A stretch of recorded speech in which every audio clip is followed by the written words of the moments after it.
Hello बच्चों, हम बात कर रहे हैं biotechnology principle and processes chapter की। और इस चैप्टर के सेकंड पार्ट में आज हम बात करेंगे tools of recombinant DNA technology की।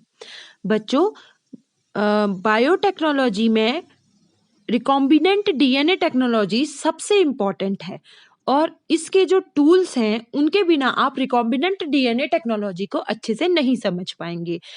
इसके जो मेन टूल्स हैं वो हैं प्रतिबंधन enzyme, restriction enzymes, polymerase enzyme, ligase DNA ligase enzyme, vectors यानी वाहक, परपोसी जीव यानी होस्ट ऑर्गेनिजम्स। बच्चों, सबसे पहले हम बात कर लेते हैं रेस्ट्रिक्शन एंजाइम्स की यानी प्रतिबंधन एंजाइम्स की। बच्चों, ये एंजाइम्स वे एंजाइम हैं जो डीएनए को विशेष स्थलों से काटते हैं। ठीक है, हम पहले बात कर चुके हैं कि हम डीएनए को काटते हैं, हटाते हैं और जोड़ते हैं। ठीक है, तो ये restriction enzyme DNA technology recombinant DNA technology के अंतर्गत हम डीएनए से छेड़छाड़ करते हैं। तो डीएनए को विशेष स्थलों से काटने का जो काम करते हैं वो रेस्ट्रिक्शन एंजाइम करते हैं, आप याद रखिएगा। ठीक है, ये केवल द्विसूत्रीय डीएनए पर ही क्रिया करते हैं, इसलिए इन्हें आणविक कैंचियां या रासायनिक चाकू भी कहते हैं। कैंची और चाकू का क्या काम होता है?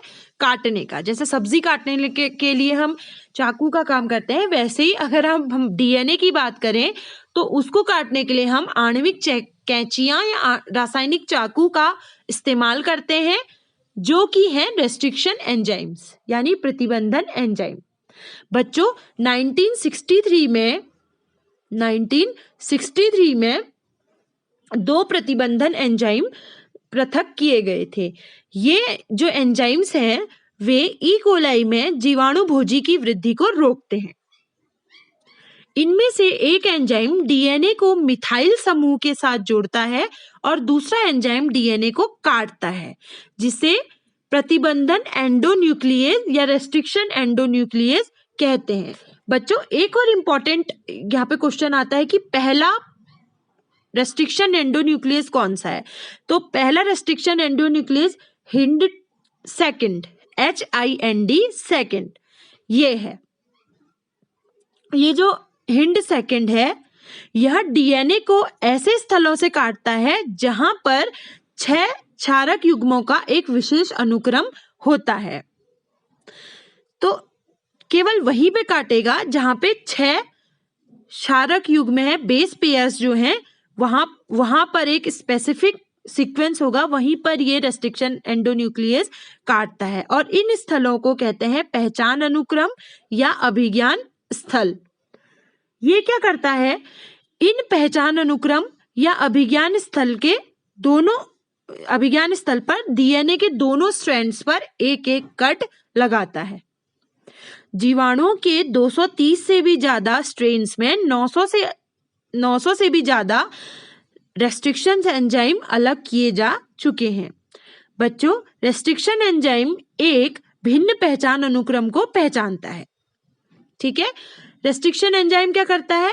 एक स्पेसिफिक जगह से डीएनए को काटता है, जिसे पहचान अनुक्रम या अभिज्ञान स्थल कहते हैं। बच्चों, जो रेस्ट्रिक्शन एंजाइम्स हैं ये दो टाइप के होते हैं, एक्सोन्यूक्लियेज और एंडोन्यूक्लियेज। एक्सोन्यूक्लियेज डीएनए के सिरे से न्यूक्लियोटाइड्स को काटते हैं, जबकि एंडोन्यूक्लियेज बीच में से डीएनए को काटते हैं। बहुत इंपॉर्टेंट है, ध्यान रखिएगा। सबसे पहले रासायनिक चाकू के रूप में डीएनए को काटने के लिए यूज किया जाता है रेस्ट्रिक्शन एंजाइम। और रेस्ट्रिक्शन एंजाइम भी दो टाइप के होते हैं, एक्सोन्यूक्लियेज जो सिरों से डीएनए को काटेंगे और एंडोन्यूक्लियेज जो बीच में से डीएनए को काटेंगे।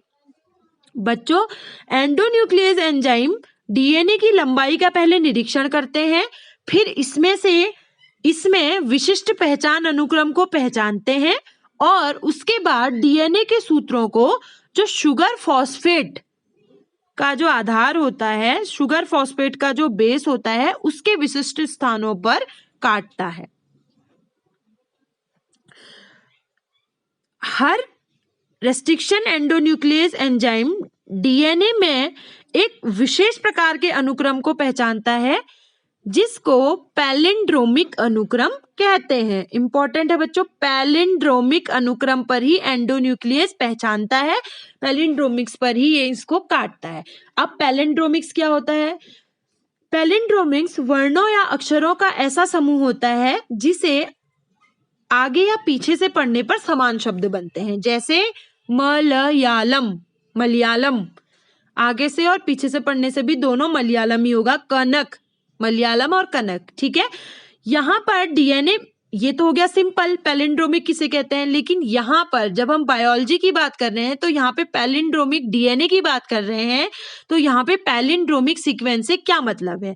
यहाँ पर पैलिंड्रोमिक सीक्वेंस से मतलब है कि डीएनए के दोनों जो स्ट्रैंड्स हैं, दोनों जो सूत्र हैं के क्षारक युग्मों का ऐसा अनुक्रम जिसको पढ़ने पर जो उनका विन्यास है एक समान रखा जाए। जैसे 5-3 में 5-3 में GAAATC, ठीक है।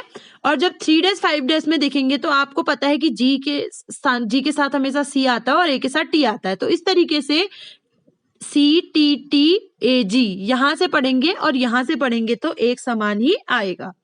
तो प्रतिबंधन एंजाइम को जब पैलिंड्रोमिक अनुक्रम को वो पहचान लेता है, यानी डीएनए स्ट्रैंड में जब उसको पैलिंड्रोमिक सीक्वेंस मिलता है, तो ये क्या करता है?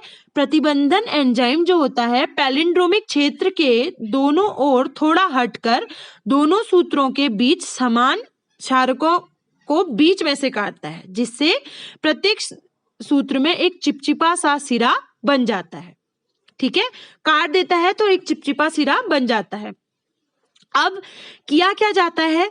वाहक तथा विदेशी डीएनए को, जो डीएनए के साथ हम मिलाएंगे, जिस डीएनए में हम जोड़ेंगे उसको, और जिस डीएनए को हमने काटा है, दोनों डीएनए को हम एक ही एंजाइम द्वारा काटेंगे, जिससे कि दोनों जो कटे हुए चिपचिपे सिरे हों वो हमें एक समान मिले।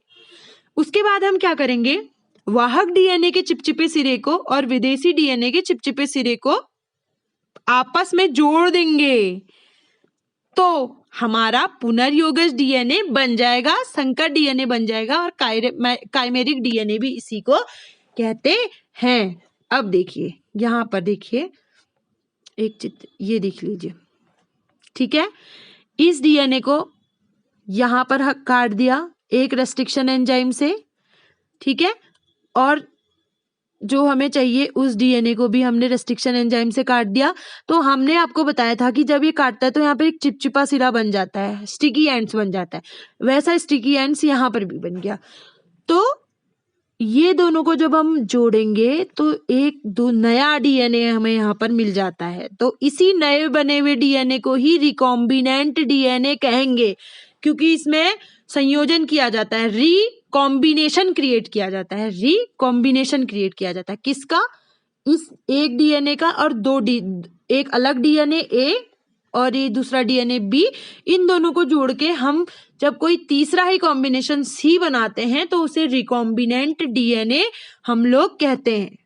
ये इसमें भी यही दिखाया गया है, ये वाहक डीएनए जिसके साथ जोड़ा जाएगा विदेशी डीएनए जो हमें इच्छित है, जिसकी हमें चाह है, इसके अंदर वैसी जीन्स हैं, ठीक है। इन दोनों को मिला के फिर पुनर्योगज डीएनए या रिकॉम्बिनेंट डीएनए बनाया जाएगा, यानी ये बना हुआ डीएनए ही रिकॉम्बिनेंट डीएनए या पुनर्योगज डीएनए हम लोग कहेंगे। चलिए, अब हमें पता चल गया कि रिकॉम्बिनेंट डीएनए बनता कैसे है। अब एक इंपॉर्टेंट टर्म यहाँ पे आता है कि प्रतिबंधन एंजाइमों का नामकरण, यानी जो प्रतिबंधन एंजाइम होते हैं, रेस्ट्रिक्शन एंजाइम होते हैं, इनके नाम किस प्रकार रखे जाते हैं। प्रतिबंधन एंजाइम के नाम का पहला जो कैपिटल अक्षर होता है उस प्रोकैरियोटिक कोशिका के वंश के नाम का पहला अक्षर होता है जिससे उसे प्राप्त किया जाता है, और दूसरा और तीसरा अक्षर जाति का होता है। एक एग्जाम्पल से समझिए, ECORI एक प्रतिबंधन एंजाइम का नाम है, ECORI एक प्रतिबंधन एंजाइम का नाम है। तो यहाँ पे E है जिससे ये एंजाइम निकाला गया है, ठीक है। ये एंजाइम निकाला गया था एस्चेरिचिया कोलाई से, तो उसका वंश का पहला अक्षर हमने E ले लिया है यहाँ पर। CO जाति का है यानी कोली, और R है स्ट्रेन, और फर्स्ट है रोमन नंबर, ECOR फर्स्ट, ये एक रोमन नंबर है, ठीक है, इसको आई पढ़ते हैं लेकिन फर्स्ट है, ये एक रोमन नंबर है। इसी तरीके से hind second, ECOR first, hind second, hind second में H है हीमोफिलस, जिससे इसको निकाला गया है, उस जो जीव है उसके वंश का पहला नाम हीमोफिलस। I है इन्फ्लुएंजी, यानी हीमोफिलस इन्फ्लुएंजी से निकाला गया है। D जो है उसका प्रभेद है, स्ट्रेन है, और सेकंड जो है उसका, ये उसका नंबर है। चलिए, तो आपने देखा कि जो प्रतिबंधन एंजाइम, जितने भी प्रतिबंधन एंजाइम हमारे प्राप्त हुए हैं, उनका नामकरण किस प्रकार किया गया है। चलिए, अब बात कर लेते हैं डीएनए खंड का पृथक्करण एवं विगलन। सबसे पहले हमने प्रतिबंधन एंजाइम्स की बात की, अब हम बात करेंगे कि ऐसा डीएनए खंड या ऐसा जीन जो हमको चाहिए उसको हम प्राप्त कैसे करेंगे। प्रतिबंधन एंजाइम द्वारा डीएनए को छोटे छोटे खंडों में काट दिया जाता है। इन टुकड़ों को इलेक्ट्रोफोरेसिस तकनीक द्वारा अलग किया जाता है। बहुत इंपॉर्टेंट है, डीएनए के टुकड़ों को इलेक्ट्रोफोरेसिस टेक्निक द्वारा अलग अलग किया जाता है। डीएनए के टुकड़ों को अलग करने की प्रक्रिया में एगारोस जेल का प्रयोग किया जाता है। एगारोस समुद्री घास से हमको प्राप्त होती है। एगारोस जेल के छलनी प्रभाव द्वारा डीएनए के टुकड़े आकार के अनुसार अलग अलग हो जाते हैं। डीएनए के जितने छोटे टुकड़े होते हैं वो उतने ही दूर जाते हैं, और बड़े टुकड़े जो हैं वो उतने ही पास आते हैं। डीएनए ऋण आवेशित होता है, बहुत इंपॉर्टेंट है, डीएनए जो है वो ऋण आवेशित होता है। डीएनए के खंडों को देखने के लिए इथिडियम ब्रोमाइड से उनको स्ट्रेन करते हैं। इसके बाद उनको पराबैंगनी किरणों के प्रभाव में आकर देखा जाता है। पराबैंगनी किरणों के प्रभाव से ये जो डीएनए के खंड होते हैं वो नारंगी रंग के दिखाई देते हैं। डीएनए की इन पट्टियों को काटकर फिर अलग कर लेते हैं, और उसके बाद जेल को उसमें निकाल देते हैं, जेल को उससे हटा देते हैं, उनसे हटा देते हैं खंडों से, जिसको हम इल्यूशन या छालन कहते हैं। इस प्रकार जब हमें जो डीएनए के खंड मिल जाते हैं, उन डीएनए के टुकड़ों को हम फिर जो वाहक है उनके साथ जोड़ते हैं, जिससे कि हमें फिर रिकॉम्बिनेंट डीएनए बनता है। चिल्ड इथाइल अल्कोहल से फिर हम इसको अलग कर लेते हैं। चिल्ड इथाइल अल्कोहल का प्रयोग करते हैं इन टुकड़ों को अलग करने के लिए। चिल्ड इथाइल अल्कोहल का भी प्रयोग किया जाता है। चलिए, एग्रोस जेल यहाँ पर इंपॉर्टेंट है, ये माध्यम का कार्य करता है। इलेक्ट्रोफोरेसिस की विधि द्वारा डीएनए के टुकड़ों को अलग अलग किया जाता है, और डीएनए जो हमारा होता है वो ऋण आवेशित होता है, और ऋण आवेशित डीएनए हमें एनोड पर प्राप्त होता है। चलिए, अब बात कर लेते हैं अगले टूल लाइगेज एंजाइम की। बच्चों, अभी तक हम जान चुके हैं कि हमें डीएनए को काटना है, वांछित डीएनए को हमें प्राप्त करना है। इसके लिए हम उस डीएनए को रासायनिक अणु चाकुओं या कैंची से काटेंगे, जिसका नाम हमने दिया रेस्ट्रिक्शन एंजाइम्स, ठीक है, प्रतिबंधन एंजाइम। उसके बाद हमने उनको विगलित किया, उनको काटा छांटा, और उसके बाद हमने डीएनए के डिजायर्ड वांछित डीएनए के खंड हमने प्राप्त किए जेल इलेक्ट्रोफोरेसिस के द्वारा। अब हम बात कर लेते हैं लाइगेज एंजाइम की। बच्चों, लाइगेज एंजाइम वाहक डीएनए और वांछित डीएनए, जिसको हम विदेशी डीएनए भी कहते हैं, इनको जोड़ने के काम में आता है। यानी लाइगेज एंजाइम डीएनए को जोड़ने के काम में आता है। अगला एंजाइम है polymerase enzyme. Polymerase enzyme template पर न्यूक्लियोटाइडों का बहुलीकरण करते हैं, जिससे डीएनए का निर्माण होता है। जिससे डीएनए का निर्माण होता है। डीएनए पॉलीमरेज एंजाइम की सहायता से रिकॉम्बिनेंट डीएनए के अनेक कॉपीज तैयार की जाती हैं और इन तैयार कॉपीज को सीडीएनए, कॉपी डीएनए या कॉम्प्लीमेंट्री डीएनए भी कहते हैं बच्चों।